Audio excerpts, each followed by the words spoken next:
کا آپ نے ذکر کیا، پاکستان کی تاریخ میں ایک تاریخی تقریر بھی ہے، نوبت کیوں آ گئی کہ آپ کو بار کی تقریب میں اتنی سخت تقریر کرنا پڑی اور جس کی وجہ سے فائنلی پھر آپ کی نوکری بھی چلی؟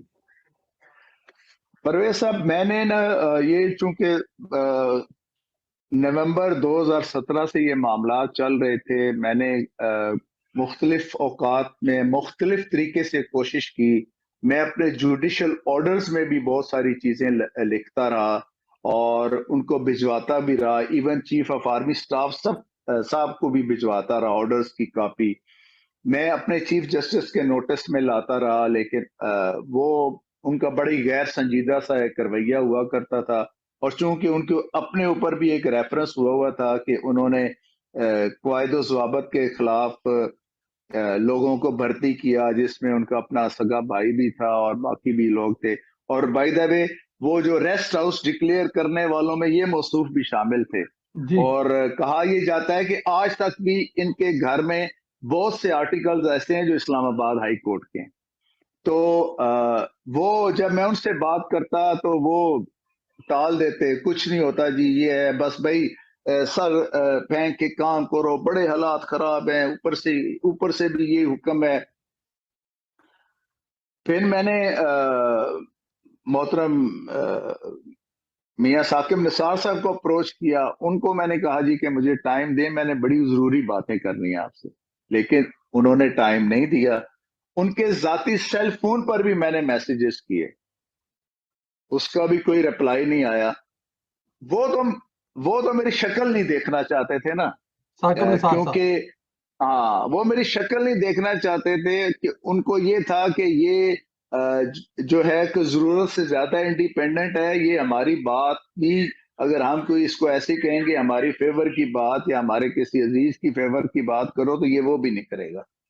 تو اور انہوں نے بائی دا وے انہوں نے جب میں نے پرویز مشرف کی بیل ریجیکٹ کی تو انہوں نے مجھے ڈانٹا تھا کہ یہ تم نے کیوں کیا ہے، سب کی نوکریوں کے پیچھے پڑ گئے ہو تم.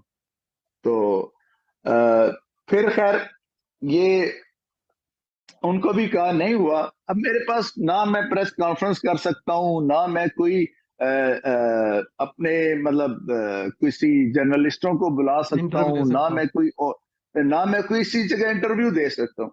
سوچ کے میرے پاس ایک ہی آپشن تھا کہ یار یا تو میں چپ کر جاؤں، لیکن اگر میں چپ رہتا تو یقین کریں کہ میرا ضمیر مجھے مار دیتا. ٹھیک. میں نے کہا اب راستہ کیا میں اختیار کروں. راستہ پھر میں نے یہ اختیار کیا کہ یار میری اپنی بار ہے، راول پنڈی بار ایسوسیشن، میں اس میں جاتا ہوں اور وہاں پہ میں وکلاء کو کانفیڈنس میں لیتا ہوں کہ وکلاء اس سارے جوڈیشل سسٹم کا حصہ ہیں. وہاں پہ پھر میں نے جا کے وہ بات کی، اور باتیں جتنی تھیں میں نے اس میں کوئی لگی لپٹی نہیں رکھی، میں نے کوئی اس میں جھوٹ نہیں بولا. اس چیز کا آپ اندازہ اس بات سے لگا سکتے ہیں کہ آج تک میرے اس لگائے گئے الزام کی یا میرے ڈسکلوئرز کا الزام میں نہیں کہتا ہوں، میرے ان ڈسکلوئرز کے بارے میں نہ آرمی کی طرف سے کوئی تردید آئی اور نہ ہی جوڈیشری کی طرف سے کوئی تردید آئی. یہ کسی نے نہیں کہا کہ شوکت عزیز صدیقی نے یہ باتیں غلط کی ہیں، صرف یہ کہہ کے مجھے نکال دیا کہ اس کو یہ باتیں نہیں کرنی چاہیے. بالکل یہ ٹھیک. اس طرح یہ حالات ہوئے. یہ نہیں کہا گیا کہ آپ نے غلط باتیں کی، صرف نہیں کرنی چاہیے تھی. اچھا سر، ہاں جی. آپ نے یہ بھی کہا کہ آپ کی بیٹی کو اغوا کرنے کی کوشش کی گئی. یہ واقعہ کب ہوا اور اس کو کیسے ناکام بنایا گیا سر اس حد تک بھی؟ سر میں نے تو یہ چیز جو ہے نا وہ کہیں پہ ڈسکلوز ہی نہیں کی تھی. صحیح بات ہے، یہ آپ بہتر سمجھتے ہیں کہ بہرحال جی اولاد عمومی طور پر اور پھر بیٹی والد کی ایک، اور پھر ہمارا جس طرح کا سیٹ اپ ہے اس میں خدا نہ خواستہ آپ کی بچی کے اوپر اس طرح کا کوئی الزام بھی لگ جائے تو اس کی پوری ایک لائف سپائل ہو جاتی ہے. تو بس وہ اللہ تعالیٰ نے ہی مدد کی، اور کیونکہ اس کی حفاظت میں دے کے میں بیچتا تھا اپنی بچی کو. تو یہ بات ہے سر ارلی 2018 کی، somewhere in mid of February. تو یہ ہم پربت روڈ پہ گھر تھا، تو پربت روڈ سے وہ جاتی تھی، تو بعد میں وہ مارگلا روڈ کے ساتھ ٹچ ہوتی ہے وہ روڈ، وہ 7th ایونیو کے پیرلر وہ روڈ جاتی ہے. تو اس کے کارنر پہ یہ ایک ایپیسوڈ ہوا، لیکن لکیلی پیچھے سے میرے اپنے ایک کولیگ ہیں، وہ مطلب جج تو نہیں تھے، وہ ایک میرے اپنے کولیگ ہیں، ان کی گاڑی آ گئی، اور پھر ایک دم اور لوگ وہاں پہ اکٹھے ہو گئے. تو وہ اللہ کا شکر ہے کہ وہ کوئی ایسی چیز اس کو فزیکل ہارم نہیں پہنچا میرے بچے. اللہ تعالیٰ کی ذات ان کی بھی حفاظت فرمائے، اور بلکہ ہاں تمام بچیوں اور بیٹیوں کی، اپنے والدان ہاں. کو کبھی اللہ معاف کرے کسی اس قسم کے دکھ نہ ہو. سر بڑی تکلیف والا لمحہ ہوگا آپ کے لیے، میں سمجھ سکتا ہوں، اور میں سوال کرنے کے بعد شاید مجھے فیل ہوا کہ میں نہ کرتا تو زیادہ اچھا تھا. لیکن دنیا کو میرے خیال میں پتہ چلنا چاہیے کہ کس حد تک جاتے ہیں یا ہوتا ہے. اچھا سر، اب ذرا یہ بتائیں کہ آپ کو کیا لگتا ہے کہ جج ارشد ملک کی ویڈیو اور گلگت کے سابق چیف جسٹس کے انکشافات کے بعد آپ کی اپیل پر فیصلہ آپ کے حق میں آ سکتا تھا، اس لیے نہیں سنا گیا؟ دیکھیں میرا خیال ہے کہ نہیں. نہ ہی محترم شمیم رانا شمیم صاحب کے ایفیڈیوٹ کا میرے کیس کے اوپر کوئی اثر ہے، اور نہ ہی ارشد ملک صاحب کا کوئی اثر ہے. ان دونوں صاحبان کے اسٹیٹمنٹس کا یا ایفیڈیوٹس کا اثر نواز شریف صاحب اور مریم نواز صاحبہ کے کیس پر تو ضرور پڑتا ہے. میرا اصل میں دیکھیں، میرا کیس یہ نہیں ہے کہ میں نے کوئی جرم کیا ہے اور جس جرم کی مجھے سزا دی جا رہی ہے. ٹھیک ہے، میرا جرم یہ ہے کہ میں نے اپنے ایک نظام کو چیلنج کیا ہے، میں نے اسٹیٹس کو توڑنے کی کوشش کی ہے، میں نے اس روایت کو ختم کرنے کی کوشش کی ہے کہ آپ شریک جرم رہیں، اور بعد میں ریٹائرمنٹ کے بعد تمام فوائد سمیٹنے کے بعد آپ اپنی سوانح عمری لکھیں، جی میں تو یہ کرنا چاہتا تھا لیکن نہیں ہو سکا اور نہیں ہو سکا.